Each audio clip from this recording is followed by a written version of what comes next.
और उनकी प्राप्ति, इसके बारे में आपने अभी बहुत सारी बातें सुन ली।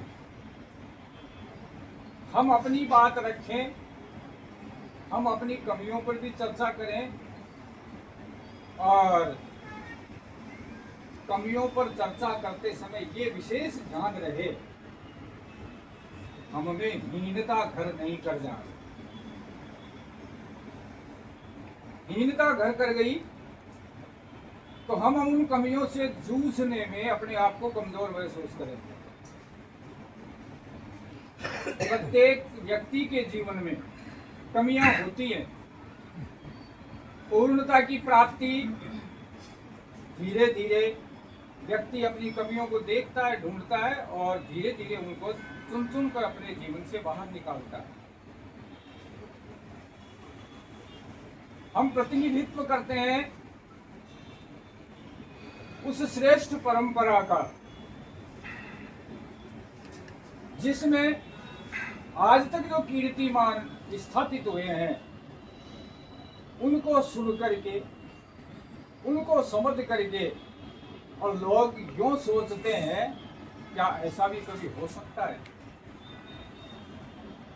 पर मैं मेरे जीवन की जो अनुभूति है वो आपके सामने प्रस्तुत करने लगूं। आईवान सिंह जी को हमने देखा नहीं इन आंखों से। मैंने 2 पुण्यात्माओं को अपनी नजरों से देखा। पहले कुंवर साहब विजय सिंह जी नंदेरा, दूसरे बाहर साहब। यदि हम उनकी तरफ नजर डालें, अपने जीवन को बदलना काफी है। उनके संसर्ग मात्र से व्यक्ति के जीवन में बदलाव शुरू हो जाता था। क्या कुव्वत थी? कुव्वत केवल एक ही थी, क्योंकि उन्होंने स्वयं के जीवन को व्यवस्थित कर लिया। क्षत्रिय किसी भी क्षेत्र में उतरा है, उसी ही क्षेत्र की उसने पराकाष्ठाएं तोड़ दी। यहां तक हद है, उस हद को भी उन्होंने तोड़ दिया। चाहे वो संन्यास का क्षेत्र हो, चाहे वो ज्ञान का क्षेत्र हो, चाहे वो वीरता का क्षेत्र हो, और चाहे वो तपस्या का क्षेत्र। अभी जिन संत के स्थान पर हम बैठे हुए हैं, आपने सुना अपने काल के सबसे बड़ा समाज सुधारक, लाखों अनुयायी आज उनके अनुसरण कर रहे हैं। लाखों ठाकुरों को जिन्होंने ठिकाने लगाने में कसर नहीं छोड़ी। आज ये समाज ने हरियाणा और पंजाब के अंदर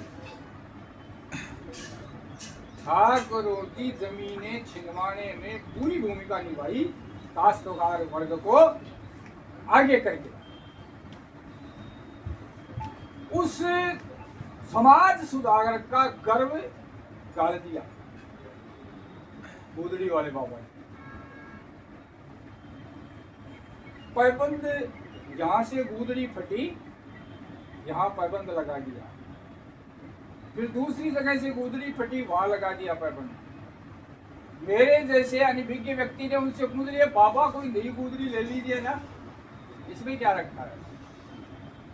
उनका जवाब था, जो चीज मुझे मिली है मैंने उसका पूर्ण उपभोग करके नहीं रखा, तो फिर अगले जन्म में मेरे को वो चीज प्राप्त नहीं होगी।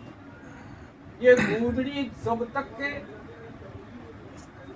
तार तार नहीं हो जाए तब तक मैं इसको अपने तन पर रखूंगा।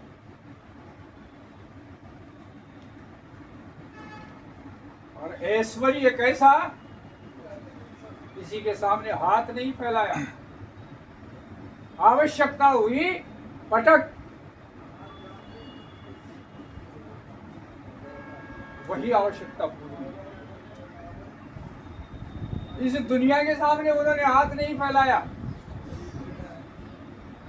दूसरे संत सुंदरदास जी महाराज साधु दयाल जी से दीक्षा लेते समय मंत्र दीक्षा लेते, क्षत्रिय की शब्द क्या थी? मांग कर नहीं कहूंगा और शस्त्र नहीं त्यागूंगा।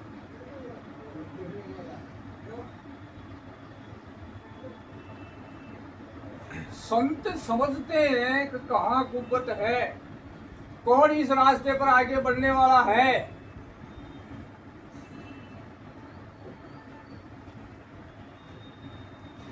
और जिंदगी पर मांगा नहीं कभी भी, ना तो गणेश दास जी ने मांगा और ना ही सुंदरदास जी ने मांगा।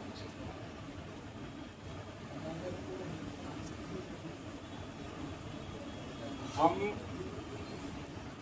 उस परंपरा के प्रतिनिधि होते हुए और हमारे जीवन में छोटी छोटी जब कठिनाइयां आती हैं तब हम करा उठते हैं। ऐसा नहीं होना चाहिए। भरोसा हो, विश्वास हो, आस्था हो। हम सब चिंतित हैं, समाज में इस तरह का माहौल पैदा हो रहा है, जगह जगह अनाचार व्याप्त होता जा रहा है। हमारा प्रयास स्वल्प है।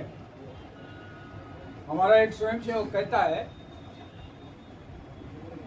कि हमारी स्थिति वो है, अब भयंकर अंदर आ रहा है, सामने से कचरा आ रहा है भयंकर रूप से और हम झाड़ू लेकर के खड़े हैं। किस तरह से मुकाबला कर सकेंगे?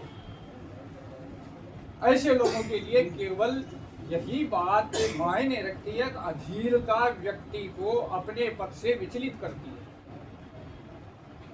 मैं अपना प्रयास प्राणपण से करता चलूं, परिणाम देना उसके हाथ में है। और शर्त यह है कि मैं अपने प्रयास में कसर नहीं रखता। हमने जिस समय क्षत्रिय संघ की तरफ मुख किया, उस समय के समाज के हालात जो थे वो और आज के हालात काफी फर्क हो गया। हम आर्थिक रूप से संपन्न हुए हैं, ये बात सही है, परंतु सामाजिक रूप से हम कमजोर हो गए।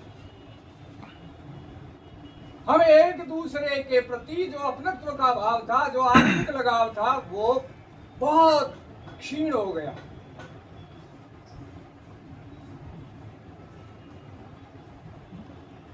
व्यक्ति चाहे कुछ भी करता रहे, पर चारित्रिक रूप से यदि वह कमजोर है, अथवा पैसा है उसके पास और चरित्र नहीं है, तो वो कहीं भी नहीं टिक सकता।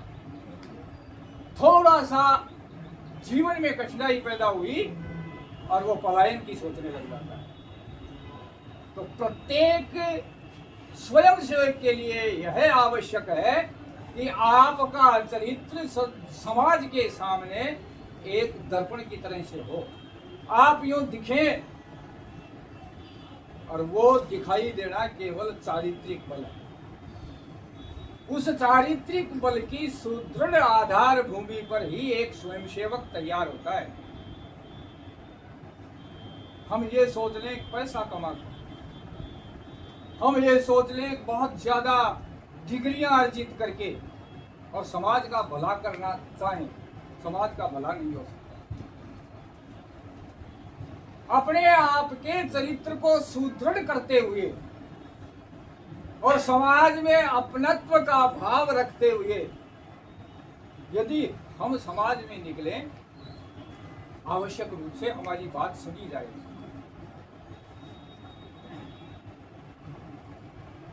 अभी इस चरित्र की बात जो चल रही थी, आज से 40 साल पहले तक क्षत्रियों के चरित्रों के उदाहरण दिए जाते हैं। आज कहीं दिखता नहीं है। मैं एक अभी स्वयंसेवक बोल रहे थे, पुरुष का चरित्र परिवार को प्रभावित करता है। सुनिश्चित बात है, जिस परिवार के पुरुषों का चरित्र सुदृढ़ है, उस घर के अंदर चरित्रहीन व्यक्ति पैदा नहीं हो सकता। गौतम बुद्ध को जब आम्रपाली ने निमंत्रित किया अपने यहाँ भोजन करने के लिए, आम्रपाली थी नगरवधु, तब मेरे जैसे लोगों ने उनसे कहा, महाराज ये वैश्य है, इसका निमंत्रण स्वीकार कर रहे हो आप? तब गौतम बुद्ध उन अपने शिष्यों को जवाब देते हैं, इसको वैश्य बनाया किसने? इस तरफ तुम्हारा ध्यान है? इस समाज के यदि सभी पुरुष चरित्रवान होते, आज आम्रपाली वैश्य नहीं कही जाती। पुरुषों का चरित्र यदि सुदृढ़ है तो स्त्रियां चरित्रवान निश्चित रूप से होंगी, इसमें कोई दो राय नहीं।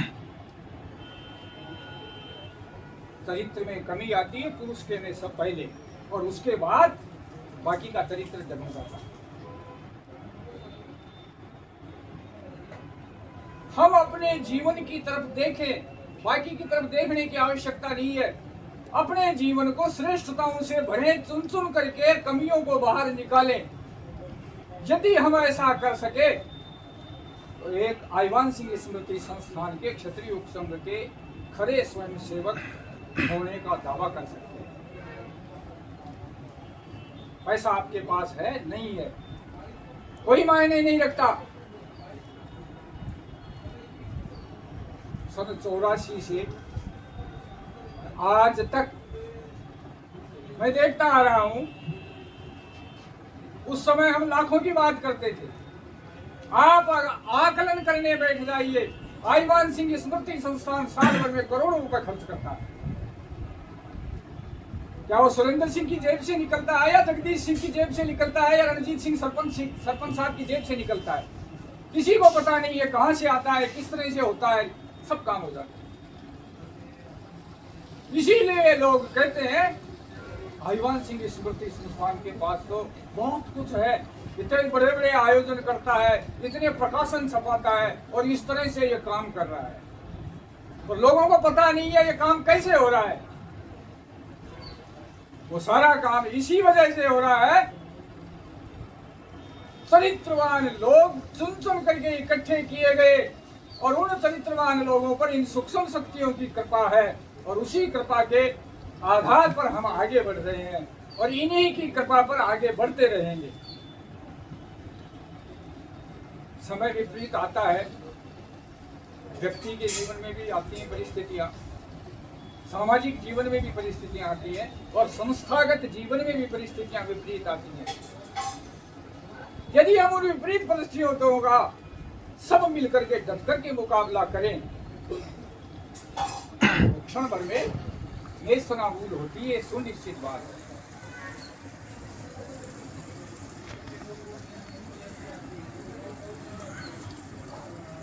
एक बंगाल के संत हुए प्रसिद्ध, जगन्नाथपुरी को पुनर्स्थापित किया राजा मानसिंह ने, और जगन्नाथ जी को वहां वापस वो काम चालू हुआ। चैतन्य महाप्रभु के समय जितने भी जो आयोजन होते थे वो धीरे धीरे लुप्त हो गए।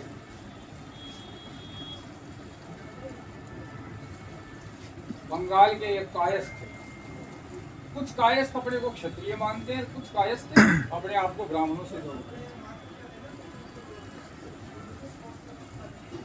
राधा रमण शरणदास जी एक संत हुए हैं, वो भाव राज्य में इतने निमग्न रहते थे कि उनके सामने जितनी भी लीलाएं हैं कृष्ण की, वो लीलाएं साकार हो जाती।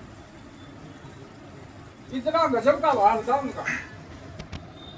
उन उन्होंने वापस जगन्नाथ जी के उत्सव में उन सारी लीलाओं को और उन सारे कार्यक्रमों को सम्मिलित करवाया जो लुप्त हो गई थी चैतन्य महाप्रभु के समय में जो आयोजित होती थी। उनसे किसी व्यक्ति ने पूछ लिया कि महाराज कृष्ण सब कुछ करेंगे, आप ही तो कहते हो कृष्ण सब कुछ करेंगे, उन पर भरोसा होना चाहिए। तो उनका जवाब क्या आया, देख रे इस पार्थिव जगत में जो तेरे को आंखों से दिख रहा है ना, उसकी तो सारी व्यवस्था है ही योग माया पर, परंतु आध्यात्मिक क्षेत्र में भी बिना योग माया की कृपा से आदमी आगे नहीं बढ़ सकता। कृष्ण तो उनके बाद हैं। ये उन संतों के शब्द हैं। हम यदि पढ़ें, हम यदि चिंतन करें तो हमें इन बातों का समर्थन साहित्यों में से श्रेष्ठ लोगों से प्राप्त होता है।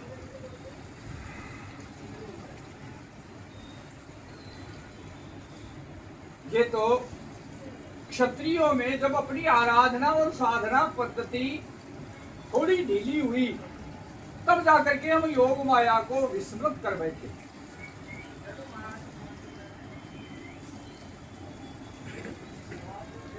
योग माया ही इस दृश्य जगत की और इन आंखों से नहीं दिखाई देने वाले जगत की सारी व्यवस्थाएं संभालती।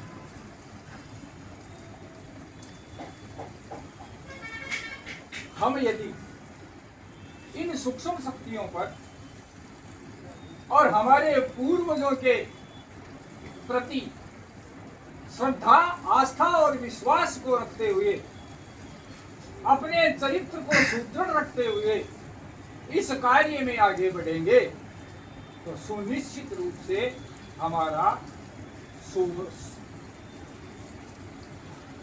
सुवर्ण अवसर सामने है। और यदि हम अपने आप को तमाशबीन बन के एक तरफ रखने की चेष्टा में लग गए, हम वंचित रह जाएंगे। बहुत सारे स्वयंसेवक जुड़ते हैं, फिर उनको के साथ खड़े होते हैं। उनमें से कुछ ही स्वयंसेवक ऐसे होते हैं जो अपने आप को बदलने के लिए तत्पर होते हैं और उन्हीं पर यह सारा दारोमदार होता है। और उनमें से ही यदि कोई तमाशबीन बनने की कोशिश में एक तरफ खड़े होने की कोशिश करता है, वो स्वयं के लिए घातक है। हम सब अपने आप को निरंतर बदलने की अपने आप में क्षमता रखते हुए आगे बढ़ेंगे और इन सूक्ष्म शक्तियों से कृपा बनाए रखने की अपेक्षा रखेंगे तो निश्चित रूप से सफलता प्राप्त होगी। अधीर होने की आवश्यकता नहीं है, हम आगे बढ़ते चलें।